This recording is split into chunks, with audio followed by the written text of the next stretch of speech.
नमस्कार दोस्तों, आपका अपना चैनल ईडू परिचर्चा में स्वागत है। यह सब्जेक्टिव लुसेंट का मध्यकालीन भारतीय इतिहास का आज तीसरा दिन है। इसमें हम लोग देखेंगे सैयद वंश, लोदी वंश तथा सल्तनत कालीन शासन व्यवस्था एवं विजयनगर साम्राज्य का कुछ भाग। इससे पहले प्राचीन भारतीय इतिहास को समाप्त कर दिया गया है। वहाँ पे इसका प्लेलिस्ट बना हुआ है। सेम इसी तरह प्राचीन भारतीय इतिहास को समाप्त किया गया है। अगर इसका पीडीएफ चाहिए तो हमारे टेलीग्राम चैनल ईडू परिचर्चा पर डाल दिया जाता है, जिसका लिंक इस वीडियो के डिस्क्रिप्शन बॉक्स में डाल दिया जाएगा। हाँ, और अगर आप इडुटेरिया 7500 प्लस सीरीज को अच्छी तरह से पढ़ना चाहते हैं ऑप्शन के फुल डिस्कशन के साथ, तो उसका भी वीडियो टोटल 150 वीडियो हमारे चैनल पर अपलोड है। उसका प्ले लिस्ट बना हुआ है, चैनल पर जाकर देख सकते हैं कैसा वीडियो है। अगर पसंद आए तो जरूर देखें। आज का पहला प्रश्न है सैयद वंश। सैयद वंश का शासनकाल पूछेगा 1414 से कितना 1451 तक रहा। सैयद वंश के संस्थापक पूछा जाएगा तो खिज्र खां। रैयत ए अल्लाह की उपाधि किसने धारण किया था? तो खिज्र खां ने धारण किया था। खिज्र खां किसका सेनापति था? तो तैमूर लंग का सेनापति था। तैमूर लंग का। भारत से लौटते समय तैमूर लंग ने खिज्र खां को कहाँ कहाँ का शासक नियुक्त किया था? तो मुल्तान का किया था, लाहौर का और दीपालपुर का किया था। आगे है खिज्र खां नियमित रूप से किसे कर भेजा करता था?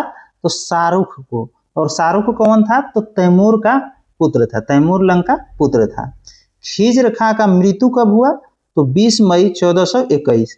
20 मई 1421। खिज्र खां का पुत्र मुबारक खां ने कौन सा उपाधि धारण किया था? तो शाह का उपाधि धारण किया था, शाह का।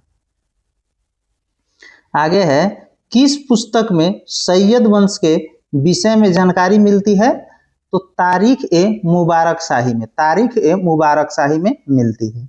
किस नदी के किनारे मुबारक शाह ने मुबारकबाद की स्थापना की? तो यमुना नदी के किनारे, यमुना नदी। सैयद वंश का अंतिम सुल्तान कौन था? तो अलाउद्दीन आलम शाह, अलाउद्दीन आलम शाह। सैयद वंश का शासन कितने वर्ष तक रहा था? तो 37 वर्ष तक रहा था। इसके बाद आता है लोदी वंश। लोदी वंश 1451 से 1526 तक रहा। आगे है लोदी वंश के संस्थापक पूछा जाएगा तो बहलोल लोदी हो जाएगा, बहलोल लोदी। बहलोल लोदी ने दिल्ली के सिंहासन पर कब बैठा? तो 1451 में, 1451 में। दिल्ली पर प्रथम अफगान राज्य की स्थापना का श्रेय किसको दिया जाता है? तो बहलोल लोदी को, बहलोल लोदी को। बहलोल लोदी कौन सा सिक्का का प्रचलन करवाया था? तो बहलोल सिक्का का। कौन सा सिक्का? बहलोल सिक्का। बहलोल लोदी का पुत्र निजाम खां कौन सी उपाधि लेकर दिल्ली के सिंहासन पर बैठा था? तो सुल्तान सिकंदर शाह की उपाधि लेकर। आगरा शहर की स्थापना किसने किया था? तो सिकंदर लोदी ने। कब किया था? 1504 में। यह VVI प्रश्न है। 1504 में आगरा शहर की स्थापना सिकंदर लोदी ने करवाया था। भूमि मापन का पैमाना गजे सिकंदरी का परिचालन किसने करवाया था? तो यह भी सिकंदर लोदी ने, सिकंदर लोदी ने। आगे है गुलरुखी। गुलरुखी शीर्षक से फारसी कविताएं लिखने वाला सुल्तान कौन था? तो सिकंदर लोदी, सिकंदर लोदी। सिकंदर लोदी ने अपना नया राजधानी कहाँ बनाया था? तो आगरा में बनाया था, आगरा में। किसने नगरकोट के ज्वालामुखी मंदिर की मूर्ति को तोड़कर उसके टुकड़े को कसाईयों को मांस तौलने के लिए दे दिया था? तो यह सिकंदर लोदी ही था, सिकंदर लोदी। मुसलमानों का ताजिया निकालने एवं मुसलमान स्त्री को पीरों तथा संत के मजार पर जाने पर प्रतिबंध किसने लगा दिया था? तो यह भी सिकंदर लोदी ने ऐसा किया था। सिकंदर लोदी का मृत्यु पूछा जाएगा कब हुआ था? तो 1517 में, 1517 में हुआ था। आगे है सिकंदर लोदी का पुत्र जिसने दिल्ली के सिंहासन पर बैठा वह कौन था? इब्राहिम लोदी था, इब्राहिम लोदी। दिल्ली सल्तनत के किस सुल्तान ने होली में भाग लेता था? तो यह कौन था? सिकंदर लोदी, सिकंदर लोदी। आगे है दिल्ली की मोठ मस्जिद का निर्माण मियाँ किसने करवाया था? मियाँ भोइया ने, मियाँ भोइया। पानीपत का प्रथम युद्ध पूछा जाएगा तो डेट के साथ इसको याद करना है, 21 अप्रैल 1526। 21 अप्रैल 1526 बाबर और इब्राहिम लोदी के बीच हुआ था, जिसमें बाबर क्या हुआ था तो विजयी हुआ था। आगे है, बाबर को भारत पर आक्रमण करने का निमंत्रण पंजाब का शासक दौलत खान लोदी और किसने दिया था तो इब्राहिम लोदी का चाचा था आलम खां, ये दोनों ने आमंत्रण किया था। आगे है, सल्तनत कालीन शासन व्यवस्था को देखेंगे। केंद्रीय प्रशासन का मुखिया कौन होता था? सल्तनत काल में केंद्रीय प्रशासन की मुखिया कौन होता था तो सुल्तान होता था, सुल्तान। किसके समय अमीर प्रभावहीन हो गए थे तो बलबन और अलाउद्दीन के समय, बलबन और अलाउद्दीन के समय। अमीरों का महत्व चरमोत्कर्ष पर था किसके समय में तो यह लोदी वंश के समय में था, लोदी वंश के समय में। सल्तनत काल में मंत्री परिषद को क्या कहा जाता था? मजलिस ए खलवत, मजलिस ए खलवत। सल्तनत काल में बैठकें कहाँ होती थी? बैठकें मतलब मजलिस ए खलवत की बैठक कहाँ होती थी तो मजलिस ए खास में, मजलिस ए खास में होता था। आगे है, किस जगह पर सुल्तान सभी दरबारियों, खानों, अमीरों, मालिकों और अन्य रईसों को बुलाता था तो बार ए खास में, कहा बार ए खास में बुलाता था। सुल्तान राजकीय कार्यों का अधिकांश भाग कहाँ पूरा करता था? सुल्तान जो था राजकीय कार्यों का अधिकांश भाग कहाँ पूरा करता था तो बार ए आजम में, कहा बार ए आजम में। आगे प्रश्न है, दीवान इंसा नामक विभाग किससे संबंधित था तो राज के पत्राचार से। यहाँ पे थोड़ा सुधार लीजिएगा, पत्राचार है, पत्राचार से, राज के पत्राचार से। आगे है, मंत्री एवं उससे संबंधित विभाग को देखेंगे। वजीर जिसको प्रधानमंत्री कहा जाता था, इसका क्या कार्य था तो राजस्व विभाग का यह प्रमुख था, राजस्व विभाग का प्रमुख वजीर था। मुशरिफ, मुशरिफ ए मुमालिक, इसको महालेखाकार, यह क्या करता था तो प्रांत एवं अन्य विभाग से प्राप्त आय एवं व्यय का लेखा जोखा तैयार करता था। मजमू आदर, मजमू आदर, इसका क्या कार्य था तो उधार दिए गए धन का हिसाब रखना इसका कार्य था। खजीन, खजीन कौन होता था? कोषाध्यक्ष, कोषाध्यक्ष खजीन होता था। आरिज ए मुमालिक, जिसको दीवान ए अर्ज भी कहा जाता था, यह किससे संबंधित था तो सैन्य विभाग के प्रमुख होता था।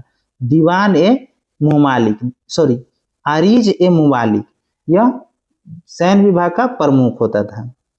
सद्र उस सुदूर, यह धर्म विभाग एवं दान विभाग का प्रमुख होता था। काजी उल कजात, काजी उल कजात, यह सुल्तान के बाद न्याय का सर्वोच्च अधिकारी होता था। वरीद ए मुबालिक, यह गुप्तचर विभाग का प्रमुख अधिकारी होता था। वकील ए दर, वकील ए दर जो था सुल्तान की व्यक्तिगत सेवाओं को देखभाल करता था।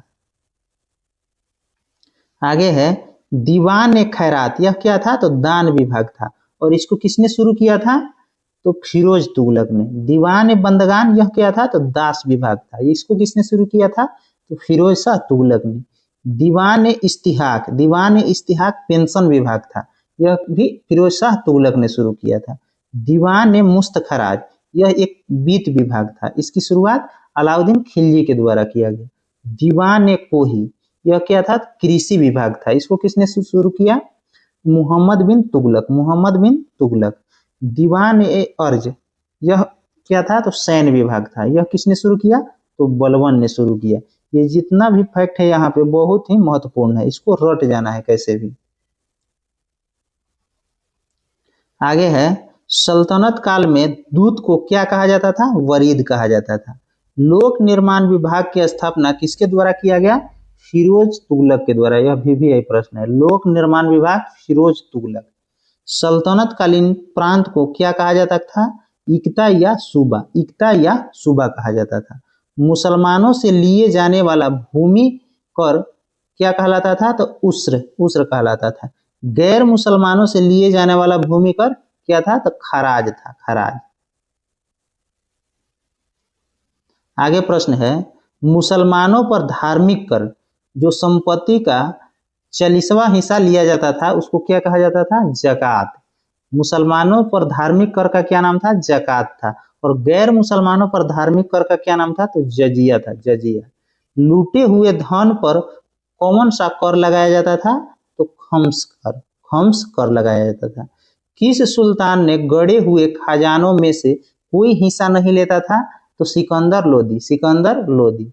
लगान को निश्चित करने वाला अधिकारी कौन होता था? तो मुशरिफ हो जाता, मुशरिफ है। एक शहर या 100 गांवों के शासन की देखरेख कौन करता था? अमीर ए सादा, अमीर ए सादा करता था। प्रशासन की सबसे छोटी इकाई पूछा जाएगा तो ग्राम हो जाएगा। सुल्तान की अस्थाई सेना को क्या कहा जाता था? तो खास खेल, क्या? खास खेल। आगे है, किस सेना का दशमलव प्रणाली को सल्तनत काल में सैन्य व्यवस्था का आधार बनाया गया? तो मंगोल सेना का, मंगोल सेना का। 10 अश्रोही बराबर क्या होता था? एक सर एक खेल होता था। 10 सर एक खेल बराबर एक सिपह, सिपह सलार होता था, एक सिपह सलार होता था। 10 सिपह सलार बराबर एक अमीर होता था। 10 अमीर बराबर एक मालिक, 10 मालिक बराबर एक खान हो जाता था। यहाँ पे दिया हुआ एक पॉइंट, सल्तनत कालीन मुद्रा व्यवस्था चांदी के टक्के और तांबे के दिरहम पर आधारित थी। आगे है, सल्तनत काल में बारूद की सहायता से गोला फेंकने वाली मशीन को क्या कहा जाता था? तो मंगलिक तथा उराद्र, मंगलिक एवं उराद्र। एकता प्रथा को किसने समाप्त किया? तो अलाउद्दीन खिलजी, अलाउद्दीन खिलजी। एकता प्रथा को दोबारा किसने शुरू किया था? तो फिरोज शाह तुगलक, फिरोज शाह तुगलक ने। आगे प्रश्न है, सल्तनत काल में अच्छी नस्ल के घोड़े कहाँ से मंगाया जाता था? तो तुर्की, अरब एवं रूस से मंगाया जाता था। हाथी कहाँ से मंगाया जाता था? तो यह बंगाल से मंगाया जाता था। सल्तनत कालीन कानून किस पर आधारित थी? तो शरीयत, कुरान और हदीस पर आधारित थी। सल्तनत काल में अच्छी किस्म की चावल का प्रसिद्ध स्थान कहाँ था? तो सरसूती था, सरसूती। नील उत्पादन का प्रसिद्ध स्थान कौन था? आगरा था। सोने चांदी व जड़ी काम के लिए प्रसिद्ध स्थान कौन था? बनारस था। रेशम रजाई के लिए, रेशमी रजाई के लिए कौन जगह था? सतगांव था, सतगांव। व्यापारियों का तीर्थ स्थल के रूप में प्रसिद्ध स्थान कौन सा था? अहिनवाड़ा, अहिनवाड़ा था। आगे है, मुस्लिम कानून के 4 महत्वपूर्ण स्रोत, मुस्लिम कानून के 4 महत्वपूर्ण स्रोत कौन कौन से थे? तो कुरान थे, हदीस थे, इजमा था एवं कयास था। सुल्तान सप्ताह में कितने दिन दरबार में न्याय करने के लिए उपस्थित होता था? तो 2 दिन। सल्तनत काल में लगान निर्धारित करने की मिश्रित प्रणाली को क्या कहा जाता था? तो मुक्ताई, मुक्ताई कहा जाता था। भूमि की नाप तौल करने के बाद क्षेत्रफल के आधार पर लगने का निर्धारण कहलाता था क्या? तो मसाहत, मसाहत कहलाता था। और इसकी शुरुआत किसने किया था? तो अलाउद्दीन खिलजी ने, अलाउद्दीन खिलजी ने। पूर्णतः केंद्र नियंत्रण में रहने वाली भूमि को क्या कहा जाता था? खालसा भूमि। सल्तनत कालीन अंतर्राष्ट्रीय बंदरगाह कौन सा था? देवल था, देवल। यहाँ हम लोग देखेंगे विजयनगर साम्राज्य को। विजयनगर साम्राज्य का कुछ ही पार्ट इस वीडियो में रहेगा, अगला पार्ट जो है अगला वीडियो में रहेगा। आगे है, विजयनगर साम्राज्य की स्थापना किसने किया? हरिहर एवं बुक्का दोनों भाई थे। कब किए थे? 1336 में, 1336 में। विजयनगर का शाब्दिक अर्थ जीत का शहर हो जाएगा, जीत का शहर। हरिहर एवं बुक्का का गुरु का क्या नाम था? तो विद्यारण संत, विद्यारण संत। हरिहर एवं बुक्का किसके नाम पर संगम राजवंश की स्थापना की? तो अपने पिता संगम के नाम पर संगम राजवंश की स्थापना की। विजयनगर साम्राज्य की स्थापना, विजयनगर साम्राज्य की राजधानी पूछा जाएगा तो हम्पी। विजयनगर साम्राज्य किस नदी के खंडहर में स्थित था? तो यह तुंगभद्रा नदी के किनारे। विजयनगर साम्राज्य की राजभाषा पूछा जाएगा तो तेलुगु हो जाएगा, तेलुगु। आगे है, हरिहर एवं बुका ने किस वारंगल काकतीय शासक के सामंत थे? तो प्रताप रुद्रदेव के, प्रताप रुद्रदेव के। विजयनगर साम्राज्य पर क्रमशः किन किन राजवंशों का शासन था? यह क्रम बहुत ही महत्वपूर्ण है, यह हमेशा एग्जाम में पूछते रहता है। संगम, संगम, सलु, तुलु एवं आरिवीडु।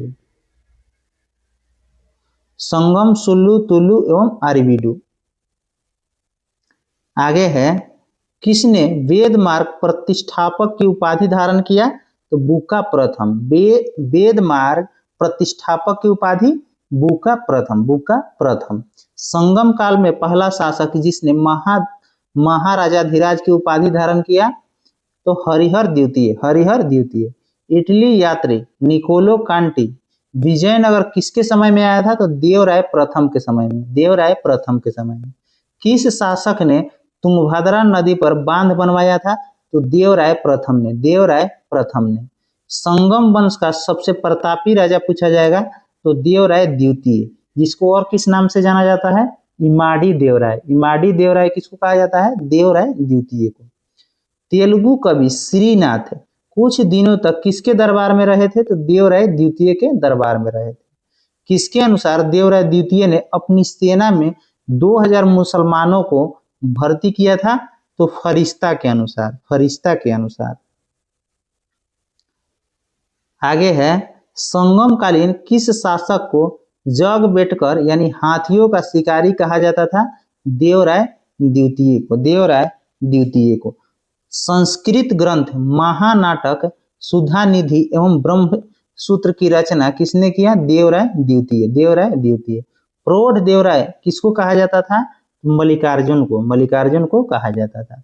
विजयनगर के दूसरे राजवंश सालु वंश की स्थापना किसने किया? तो सालु नरसिंह, सालु नरसिंह।